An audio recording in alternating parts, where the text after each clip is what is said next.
আমাৰ পোহৰী এই অনুষ্ঠানটো 2018 চনৰ নৱেম্বৰ মাহত আমি গঠন কৰিছিলোঁ। ইয়াৰ আচল মূল উদ্দেশ্য হৈছে ডিব্ৰুগড় নগৰখনৰ সৌন্দৰ্যবৰ্ধন আৰু ঐতিহ্য যিবিলাক বস্তু আছে সেইবিলাক সংৰক্ষণ কৰা। ইয়াৰ ভিতৰত আমি ভালেমানখিনি কাম কৰিছোঁ। প্ৰথমে আমি কাম কৰিছোঁ যে ডিব্ৰুগড় যিবিলাক গছ আছে, ডাঙৰ ডাঙৰ গছ, সেই গছবিলাকত বহুত অনুষ্ঠান প্ৰতিষ্ঠানে গজাল মাৰি বেনাৰ আহিছিলে, যাৰ কাৰণে সেই গছবিলাক মৃত্যুমুখত পৰিছিলে। আমি ডিব্ৰুগড় প্ৰশাসনৰ লগত যোগাযোগ কৰি এই গছবিলাক ডিব্ৰুগড় ইউনিভাৰ্চিটিৰ পৰা মোহনবাৰীলৈকে এনেকুৱা 5,000 আমি বেনাৰ পোষ্টাৰ আঁতৰাইছোঁ আৰু প্ৰশাসনৰ যোগেদি 144 ধাৰা ইয়াত বলবৎ কৰা হৈছে, যাতে ভৱিষ্যতে এনেকুৱা কাম যাতে কোনো নকৰে। তাৰ পিছতো আমি পদক্ষেপ লৈছিলোঁ যে ডিব্ৰুগড় চহৰখনত সেই সময়ত যথেষ্ট উন্মুক্ত ডাষ্টবিনসমূহৰ পৰা ডিব্ৰুগড় চহৰ অতি কদৰ্য হৈ পৰিছিলে, যাতে সেইখিনি কিবা এটা কৰিব পাৰোঁ। সেই সময়ত ডিব্ৰুগড় জিলাৰ উপায়ুক্ত লয়া মাদুৰীৰ লগত আমি যোগাযোগ কৰিলোঁ। লয়া মাদুৰীয়ে আমাক যথেষ্ট সহায় কৰিলে, যাৰ ফলত এতিয়া ডিব্ৰুগড়ত আপোনালোকে এনেকুৱা এই উন্মুক্ত ডাষ্টবিন দেখিবলৈ নাপায়। ড'ৰ টু ড'ৰ কালেকশ্যনৰ এইবিলাক ৱেষ্ট কালেকশ্যনৰ কাৰণে তেওঁলোকে মানুহ আমি বন্দবস্ত কৰিলোঁ। এতিয়া এনেকৈ ডিব্ৰুগড় নগৰখন যথেষ্ট পৰিষ্কাৰকৈ আপোনালোকে দেখিবলৈ পাইছে। তাৰপিছত পোহৰী এটা ডাঙৰ পদক্ষেপ হ'ল যে বহুতে কয় যে এজন ব্যক্তিৰ মৃত্যুৰ পিছত তেখেতৰ স্বীকৃতি হিচাপে প্ৰতিমূৰ্তি স্থাপন কৰা হয়, কিন্তু পোহৰী ইয়াৰ ব্যতিক্ৰম হিচাপে ডিব্ৰুগড়বাসীৰ অতি আপোন মৰমৰ আদৰৰ শ্ৰদ্ধাৰ অধ্যাপক নগেন শইকীয়াৰ এটি পূৰ্ণ বৰ্জ্য মূৰ্তি ডিব্ৰুগড় জিলাৰ DRD অফিচৰ সন্মুখত টনকিয়াল নাছিলে। আমি যথেষ্ট কষ্ট কৰি আমি ইয়াৰ কৰিলোঁ। তাৰপিছতো আমি ভালেমানখিনি এনেকুৱা কাম কৰিছোঁ। আজি ইয়াৰ পিছত আমি ডক্টৰ নগেন শইকীয়াদেৱক ডিব্ৰুগড় ৰত্ন সন্মান প্ৰদান কৰিছোঁ। আজি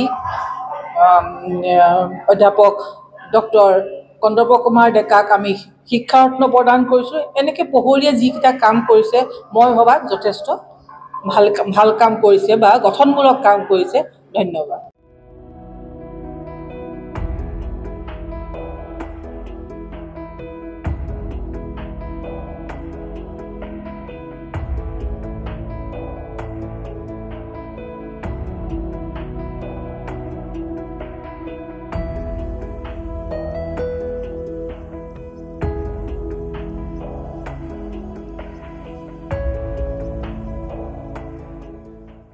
আজি আমি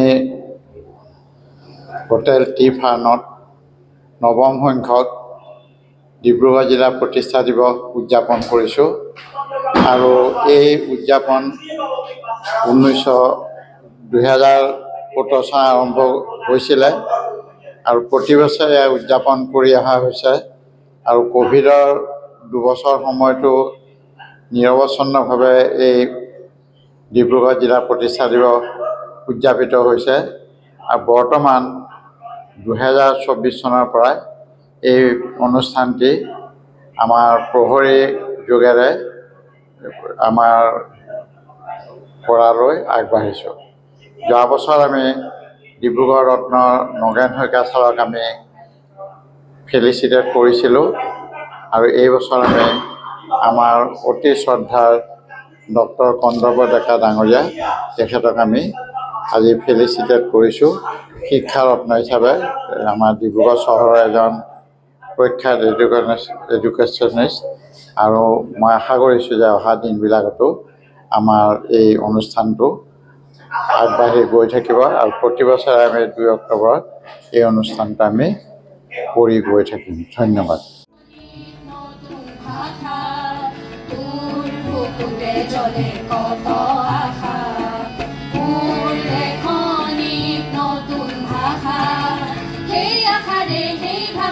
নতুন পূজা কৰ, সেই আশাৰে সেই ভাষাৰে নতুন পূজা কৰ। দিবৰু পাৰৰে ডিব্ৰুগড়, দিবৰু পাৰৰে ডিব্ৰুগড়, দিবৰু পাৰৰে ডিব্ৰুগড়।